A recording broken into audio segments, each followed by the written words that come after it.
चलिए एक सफर पर चलते हैं, हजारों साल पीछे, और देखते हैं कि हमारे पूर्वजों ने बिना किसी टेलीस्कोप के सिर्फ अपनी आंखों से इस विशाल ब्रह्मांड के राज कैसे खोले।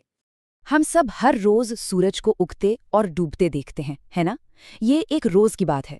लेकिन क्या कभी सोचा है कि आसमान में कुछ ऐसे भी साइकिल्स हैं जिन्हें पूरा होने में हजारों साल लग जाते हैं?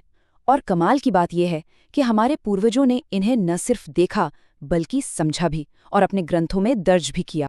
तो इस पूरी कहानी को समझने के लिए शुरुआत करते हैं अपने घर से, यानी हमारी पृथ्वी से।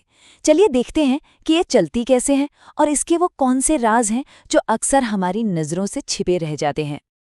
अच्छा, हम सब जानते हैं कि पृथ्वी अपनी ही धुरी पर घूमती है, जिससे दिन और रात होते हैं, और साथ ही ये सूरज का चक्कर भी लगाती है, जिससे साल और मौसम बदलते हैं। ये तो हुई बेसिक बातें, लेकिन असल कहानी तो अब शुरू होती है। क्योंकि पता है, पृथ्वी की एक तीसरी बड़ी रहस्यमयी गति भी है। एक इतनी धीमी चाल जो हमारी पूरी जिंदगी में भी महसूस नहीं होती।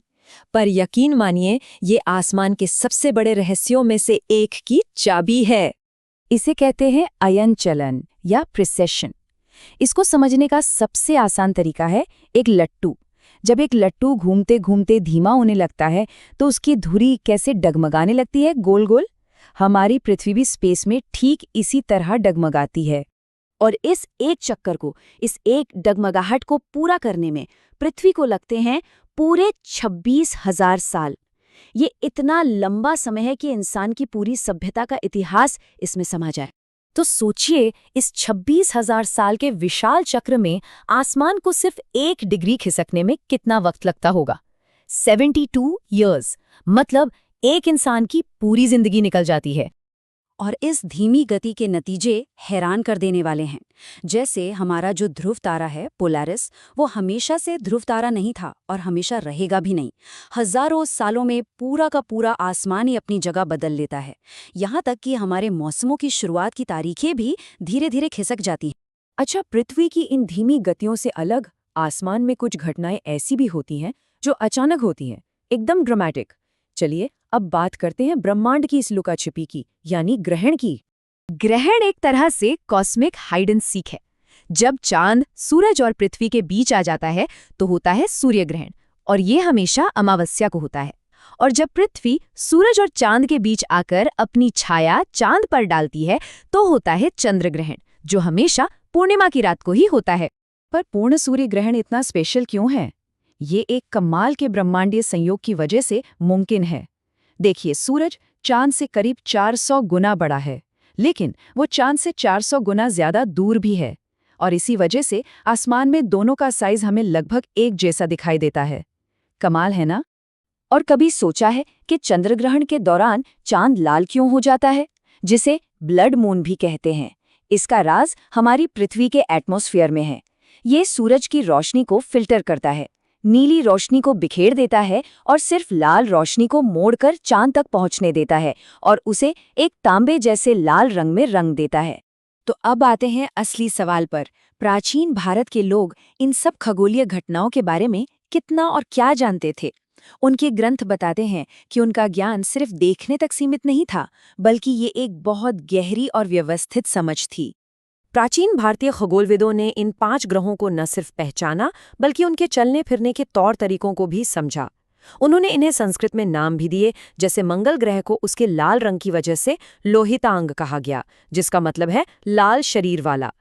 ये दिखाता है कि वो सिर्फ देख नहीं रहे थे, वो ऑब्जर्व कर रहे थे, क्लासिफाई कर रहे थे। और ग्रहणों की भविष्यवाणी के लिए तो उन्होंने राहु और केतु का एक शानदार कॉन्सेप्ट बनाया।